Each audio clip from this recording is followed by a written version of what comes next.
How many snaps did they run in the 14 personnel? That's only for us. 100% of the snaps.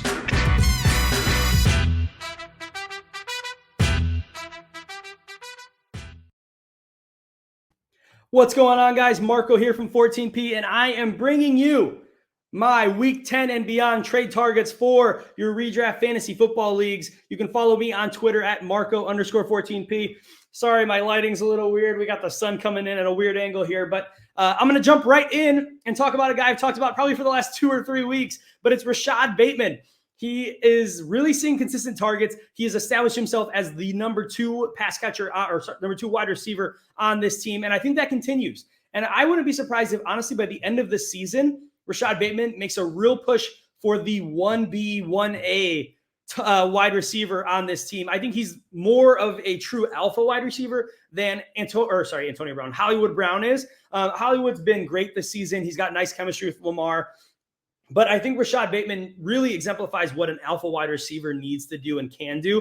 And could have had a huge game last week. He had a really solid game, but he could have had a huge one, some bad passes, and, he did have a drop and then some penalties. But really, Rashod Bateman's got a phenomenal schedule. He goes against the Dolphins. He goes against the Bears. Then he goes against Cleveland. And after that, his schedule just keeps getting better and better. So I think if you can get Rashod Bateman now, you're going to be really happy because his next 2 weeks, he could have breakout weeks for the Baltimore Ravens. And I don't think he's done yet. I said in my Dynasty trade video, he could be, a top 15 or higher wide receiver next year. I think he's got that kind of potential. I comped him to Allen Robinson in the offseason. I think he can truly do that.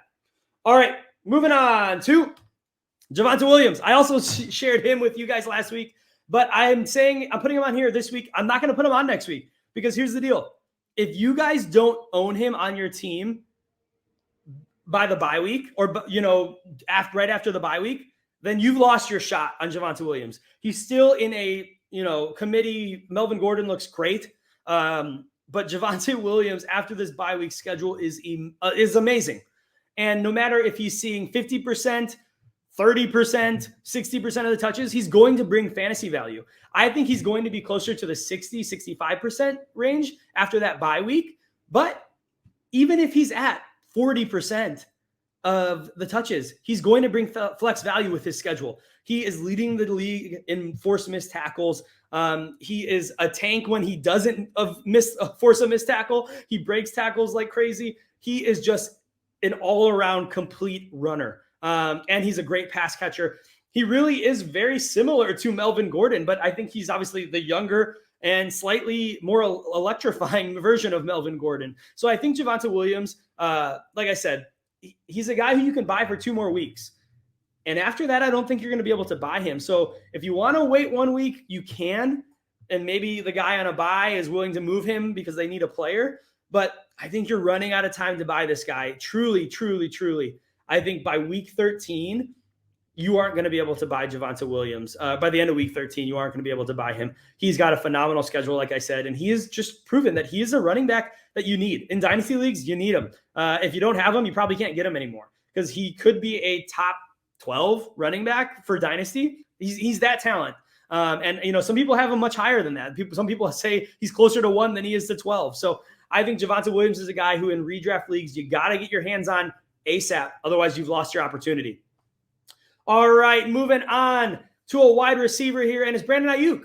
And sure, this might be the hardest time to buy Brandon Aiyuk because you haven't wanted him until he had his breakout game last week. But he's put up double-digit fantasy points in back-to-back weeks. I think he might be starting to be able to get out of a little bit of the weird Shanahan doghouse that's kind of happened over the last 2 seasons with different players. And I think Brandon Aiyuk, what he showed last week is that he made plays that as good and as athletic, as big of a playmaker as Deebo Samuel is, he can't make some of the plays Brandon Aiyuk makes. And I think the 49ers know that. Sure, they're not really looking like they're going to be able to compete for much at this point in the season. But if they can start bringing Brandon Aiyuk back into the fold more, which I think they want to do, they could make a real push here. So I think Aiyuk against the Rams is a little ugly. So maybe you want to buy him after this week. But Jacksonville and Minnesota is great. And after that, his schedule looks pretty decent. So you go ahead and try to buy Brandon Aiyuk. If you want to buy him heading into the Rams week because the owners thinks, okay, that was a little flash in the pan, do it. And don't worry about what he does against the Rams. If you don't have to start him, put him on your bench because after that, he should be very good for fantasy. All right. I'm going to wrap us up with, almost wrap us up with Miles Sanders. He's still out one more week with his the injury that's got him on IR. But after that, he plays the New York Giants and the New York Jets. Go ahead and try to trade for this guy because the Philadelphia Eagles have started to run the ball a ton. Jalen Hurts is passing the ball like 17, 18 times a game because of how they're running the ball. Before Miles Sanders' injury, I think they ran 23 times in the 2 games prior to that.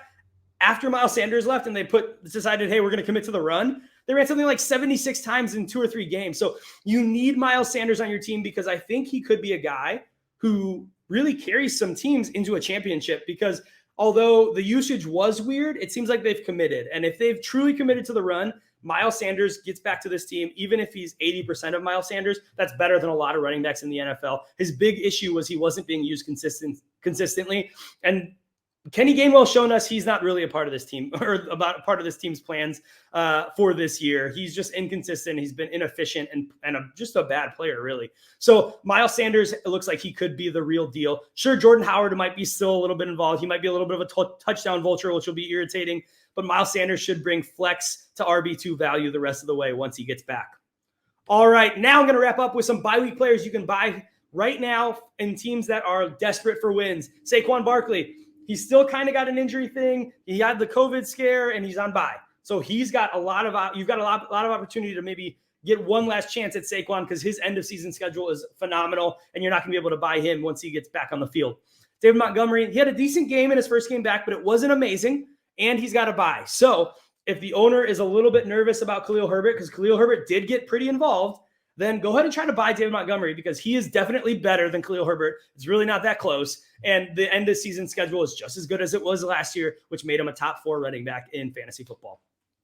Then the Bengals, and I'm noticing I spelled Higgins wrong. 1G, there's 2. But Jamar Chase and T. Higgins are both buys for me on the bye week. They're going to see enough volume or enough valuable opportunity when it comes to Jamar Chase that they should be wide receiver 2s the rest of the way, at least. Jamar Chase, obviously wide receiver 1, but Higgins could be solidly as a wide receiver 2 once he gets back from this bye with the volume that he's seeing. I think he's due for some positive regression when it comes to yardage and touchdowns. So I think both these guys are buys right now. Chase, you're going to have to pay up for, but I think he's worth paying up for. He's a top 10 wide receiver for fantasy the rest of the way. And I don't think there's really too much I wouldn't give up for him. Especially if you've got a guy who's been similar to Chase, but has a bye week that hasn't happened yet, go ahead and try to buy Chase because then you can get the extra week of play post-bye. All right, guys. Well, thank you for hanging out. If you have any questions, drop them below, or you can find me on Twitter where you can DM me, follow me, whatever, at Marco_14P. Thanks for hanging out. We'll see you next time. Peace. How many snaps did they run in the 14 personnel? That's only for us. 100% of the snaps.